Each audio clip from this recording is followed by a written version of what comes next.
Russia is expanding. If you were to visit Moscow, this is one of the things that you would see. The onion domes of Russian Orthodox churches. And notice what's on the top of each onion dome. An Eastern Orthodox cross. And underneath it, the crescent moon. And a Christadelphian who went to Moscow said to his tourist guide, why have you got the crescent moon on top of your cathedral? And he said, oh, that's the Muslim symbol. Well, why are you displaying the Muslim symbol on your Christian cathedral?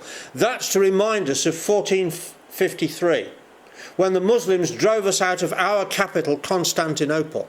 And it's there to remind us we've got to go down into Turkey and drive the Muslims out and take Constantinople back and make it our capital of our empire again, and restore St. Sophia, largest religious building in the world, as the chief basilica of our religion.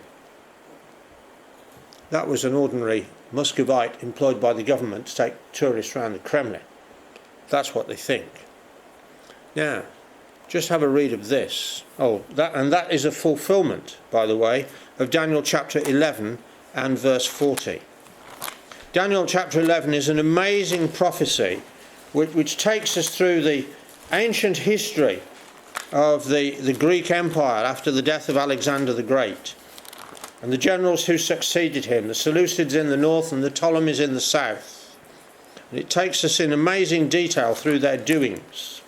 And then in verse 40 we read, at the time of the end shall the king of the south push at him, and the king of the north shall come against him like a whirlwind, with chariots and with horsemen and many ships. And him there is Turkey. And the king of the south, which was Britain at the time, came out of Egypt in 1917 under General Allenby and pushed the Turks out of Palestine. And the king of the north, which is now Russia, is going to come down against him like a whirlwind to take back Constantinople. And again, that's not just our opinion. Here's something I found on somebody's blog on the internet. The Ukraine, it's just a sideshow. It's just in the way. What Russia really wants is Constantinople. And the interesting bit of news is that the Turkish government is considering turning Hagia Sophia back into a mosque. It was the chief basilica of the Eastern religion up to 1453. Then when the Muslims conquered, it became a mosque. When Kemal Ataturk founded the modern secular Turkey in 1935, it was converted into a museum.